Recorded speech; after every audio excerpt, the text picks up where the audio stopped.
Salut, j'espère que vous allez bien. On se retrouve pour la review de SmackDown du 4 novembre 2022. Pour rappel, le show a été préenregistré la semaine dernière, du coup c'était pas du tout en direct. Mais le show commence avec un match qu'on nous avait annoncé la semaine dernière, Liv Morgan contre Sonya Deville, no disqualification match. Et en vrai, les gens ils avaient pas menti, le match était plutôt bien. Je trouve que le match était super bien. Liv Morgan toujours un peu d'évolution dans son personnage. Elle devient de plus en plus hystérique. À un moment donné, il y a un spot que j'ai bien aimé où elles étaient toutes les deux sur le bord du ring, il y avait une table derrière et on avait Sonya Deville qui essayait de faire une souplex, on dirait, à Liv Morgan sur la table. Et à un moment donné, Liv Morgan elle s'est dit ouais, pourquoi pas, elle a lâché directement les cordes, donc elles sont tombées toutes les deux sur la table. Et du coup, le match a été remporté par Liv Morgan qui bat Sonya Deville. En vrai, le match était très très bien, mais je dirais pas que c'était le meilleur match de la soirée, parce que moi, il y en a un, je trouve qu'il le surpasse, mais largement, mais on y reviendra un petit peu plus tard. Ensuite, on sera en backstage avec Emma, qui a fait son retour la semaine dernière, si je ne me trompe pas. Et en gros, elle va partager ses émotions par rapport à son retour, le fait que c'était son rêve et qu'il y a 5 ans, quand elle s'est fait virer, bah, elle était triste, etc. Et que ça lui fait plaisir de revenir. Elle va se faire interrompre par Shali, qui va lui dire que c'était super de l'avoir perdre et que la seule chose que Emma elle a pu prouver avec ce match-là, c'est qu'elle était faible. Donc à ce moment-là, Emma, elle attaque directement Shali. Donc on dirait qu'on a une petite feud qui commence entre Emma et Shali. Je pense pas que la feud va aller très très loin. Elle est pas très. En tout cas, ça me hype pas tellement. En tout cas, je pense pas que c'est un match qui peut avoir lieu en pay-per-view ou même en main event d'un weekly. Je pense pas que c'est un match tant hypant que ça. Donc on va voir, mais pour l'instant, ça me hype pas trop. Ensuite, on a eu un match entre Ricochet et LA Knight. À un moment donné, LA Knight, pour quand il fait son entrée, il va taquiner un petit peu Samantha Irvine, du coup l'annonceuse de ring, qui est la copine actuelle de Ricochet. Donc le match va commencer directement après ça. Le match était bien, mais très très court, mais là vraiment très très court. Victoire de LA Knight qui va remporter le match avec une sorte de petit paquet, un roll-up. Et il va tenir la corde pour faire le tomber en tant que heel, tomber avec Trish. Donc victoire de LA Knight, c'était assez logique, hein. Je pensais pas une seule seconde que Ricochet allait remporter le match. Donc victoire de LA Knight. Peut-être un petit peu pousser un petit peu plus loin la rivalité entre LA Knight et Ricochet qui a commencé la semaine dernière, il me semble. Pourquoi pas, mais on verra bien. De retour en backstage, encore une fois, on retrouve la Bloodline, donc Sami Zayn, Jey Uso, Jimmy Uso et Solo Sikoa. On a les Uso qui disent qu'ils vont aller dans le ring pour annoncer ce qui va se passer un petit peu au Brawling Brutes à Crown Jewel, parce qu'ils vont défendre leur petite face au Brawling Brutes à Crown Jewel. Et on a Sami Zayn qui dit qu'il veut aller avec eux, sauf que là, Jey Uso il arrête tout de suite, il dit qu'il a pas besoin de Sami Zayn et qu'ils ont pas besoin de Sami Zayn pour aller dans le ring et faire le travail qu'ils ont à faire. Ils étaient champions bien avant que Sami Zayn rejoigne la Bloodline, et ils seront encore une fois que Sami Zayn fera plus partie de la Bloodline. Et on a Jimmy Uso qui dit que là, Jey Uso il marque un point. Donc voilà. Encore une fois en backstage, on retrouve Bray Wyatt toujours avec cette musique de fond, toujours avec cette ambiance un petit peu sombre dans les backstage.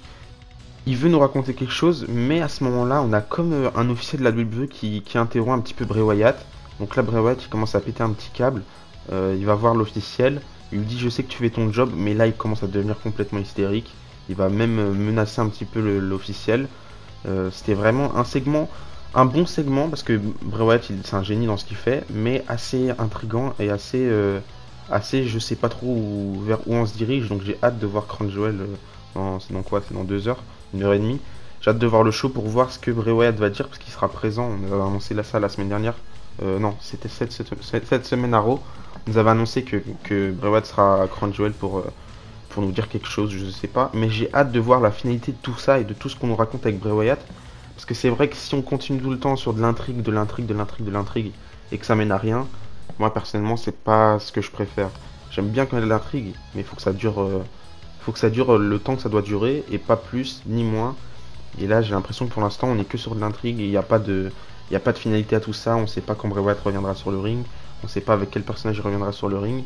Donc pour moi il faut qu'à Crown Jewel on aurait un truc pour que l'histoire évolue et qu'on se dise ok on sait vers où on va, on sait vers quoi on va se diriger et c'est le principal. Parce que imaginons Bray Wyatt qui fait son clan avec tout le monde, on sait qui va ramener dans son clan. À ce moment-là, on sait pas qu'est-ce qu'ils vont faire le clan, on sait pas s'ils vont catcher, on sait pas ils vont tourmenter un petit peu les superstars de la WWE comme Bray Wyatt le faisait avec la Wyatt Family à l'époque. On sait pas, donc il nous faut plus de réponses et j'ai hâte, mais j'ai peur qu'à un moment donné, si ça dure trop longtemps, ça va un petit peu embêter, enfin ennuyer les fans et les désintéresser de tout ça. En tout cas, personnellement, je parle pour moi personnellement. Ensuite, on retrouve les Usos dans le ring qui sont là pour annoncer aux Brawling Brutes ce qui va se passer à Crown Jewel. Du coup, ils disent qu'ils vont devenir les champions au règne le plus long dans pas longtemps. Mais à ce moment-là, en parlant de règne de champion par équipe, on a le New Day qui font leur entrée. Donc ils viennent confronter les Usos. Et en vrai, je suis sûr qu'il y en a plein qui se sont plaints. Et peut-être moi le premier au départ. Parce que une énième rivalité entre les Usos et le New Day, en tout cas c'est vers ça qu'on se dirige pour l'instant. C'est vrai que c'est un peu chiant, on a vu ça pendant des années et des années. Je crois qu'il n'y a même pas eu une année où on n'a pas eu une légère rivalité entre les Usos et le New Day, à part quand il y a eu des membres qui étaient blessés, comme en 2020. On n'a pas eu tant de rivalité, mais en 2021 par exemple, on a eu une rivalité entre les Usos et le New Day. En tout cas, on a eu un match en pay-per-view. Mais avec du recul, je trouve que c'est une bonne idée de lancer une feud entre le New Day et les Usos tout de suite. Enfin, peut-être pas tout de suite, j'aurais préféré qu'ils fassent ça après Crown Jewel, limite après le match des Usos, une fois qu'ils ont conservé leur titre, parce que personnellement, je pense que les Usos vont conserver leur titre. Mais là, de le faire à SmackDown, c'est un peu dommage. Et je trouve ça logique qu'on ait une feud qui va se lancer, peut-être une dernière feud qui va se lancer entre le New Day et les Usos. Donc finalement, je trouve ça logique qu'on ait une dernière rivalité qui se lance entre les Usos et le New Day, parce que forcément, comme le New Day sont les champions par équipe au règne le plus long, ils veulent pas que les Usos battent le record. Du coup, forcément, qu'ils vont demander un dernier match pour contrer ça et pour pas qu'ils battent le record. À ce moment-là, on a les Brawling Brutes qui débarquent, mais les Usos arrivent à gérer ça, ils attaquent les Brawling Brutes. Au passage, ils attaquent le New Day, et il me semble que juste après ça, ils ont annoncé que la semaine prochaine à SmackDown, du coup, les champions par équipe, soit Brawling Brutes, soit les Usos, affronteront du coup le New Day pour essayer de défendre les titres. Donc voilà. Pour rappel aussi, à Crown Jewel, si il devrait y avoir une intervention en la faveur de la Bloodline, peu importe le match, elle se fera seulement de Solo Sikoa ou des Usos pour le match de Roman Reigns, parce que Sami Zayn, il n'est pas en Arabie Saoudite, on le sait très bien. J'ai oublié si c'est juste une histoire de lui, il a pas envie d'y aller, ou alors l'Arabie Saoudite veut pas qu'il vienne, mais en tout cas il sera pas là, donc voilà. Ensuite, on part sur un autre match entre Shayna Baszler et Natalya. La semaine dernière, Shayna Baszler elle va attaquer Natalya. Là, on a directement un match entre les deux. Le match n'était pas ouf, en vrai, il était vraiment pas ouf, il était pas très très long en plus. Victoire de Shayna Baszler, heureusement, qui remporte le match avec son Kirifuda clutch. Après le match d'ailleurs, une fois qu'elle a remporté le match, elle va mettre un gros coup de genou dans la tête de Natalya, qui va lui péter le nez dans la kayfabe évidemment. Je pense pas que son nez est réellement pété, mais du coup voilà, victoire de Shayna Baszler, qui continue d'être à côté de Ronda Rousey. J'ai quand même aussi hâte de voir c'est quoi la prochaine étape pour Ronda Rousey, qui a pour l'instant pas trop de challengeuse. Après on est sur un pay-per-view de transition, donc c'est assez logique, mais déjà à voir si elle sera présente à ce hors-série, parce que personnellement je pense pas qu'elle fera partie du gros Wargames match féminin, mais en vrai c'est possible, donc j'ai hâte de voir ça. Mais puis de toute façon, bientôt les choses vont s'enchaîner, on arrive à ce hors-série, juste après ça il y aura le Rumble, et tout va s'enchaîner rapidement. Juste avant le main event, on nous annonce que la semaine prochaine il y aura une Coupe du Monde à la WWE, on approche très rapidement de la vraie Coupe du Monde de football. Donc là, la WWE a décidé d'organiser un petit tournoi avec 8 superstars. On avait déjà eu ça à Crown Jewel 2018. On avait eu ça avec... c'était même Shane McMahon qui avait remporté le trophée. Mais c'était pas très très sérieux parce que c'était pas une vraie Coupe du Monde, parce qu'il y avait limite que des Américains dans le tournoi. Donc là on nous a annoncé qu'il y aurait 8 superstars. J'ai fait une petite liste des superstars que j'aimerais bien voir dans ce tournoi. Personnellement je pense que ce sera un tournoi de mid-card. Donc il n'y aura pas trop de main eventers. Mais pour les États-Unis, j'ai mis Ricochet. Pour moi, il faut qu'il soit dans ce tournoi-là. Je pense qu'il peut briller. Et de toute façon, Ricochet, il est en quasi tous les tournois que le WWE organise, à part les tournois féminins, bien sûr. Après, pour le Mexique, j'ai mis soit Rey Mysterio, c'est possible en vrai, ou soit Santos Escobar, ça pourrait être pas mal. Après, en Angleterre, je mettrais Butch. Ou alors, si c'est pas Butch, je mets avec l'Irlande, Sheamus. Parce que je les vois pas être tous les deux dans le tournoi, surtout qu'ils font partie de la même team. Ensuite, avec l'Écosse, Drew McIntyre, pourquoi pas. Avec Kofi, on a Kofi aussi qui pourrait représenter le Ghana, parce qu'il n'est pas réellement jamaïcain, hein, il est ghanéen. Sami Zayn serait pas mal pour le Canada, Gunther pour l'Autriche, ou alors Ludwig Kaiser pour l'Allemagne, ou Giovanni Vinci pour l'Italie. Nakamura pour le Japon, ce serait parfait. Et du coup, voilà, ça ferait 8 participants environ. Donnez-moi dans les commentaires qui aimerez-vous voir participer à ce tournoi. Après, c'est dommage qu'il n'y ait pas trop d'enjeux. J'aime beaucoup les tournois, moi, dans le catch. J'aime beaucoup les tournois quand c'est assez rempli. Mais quand il n'y a pas d'enjeu, c'est assez dommage. Et ensuite, on part directement sur le main event qui était annoncé la semaine dernière. Pour le titre intercontinental, Gunther qui défend son championnat face à Rey Mysterio dans un match qui était incroyable, meilleur match de la soirée. Je vous conseille d'aller le voir. J'aime bien ce genre de différence de gabarit, Gunther contre Rey Mysterio.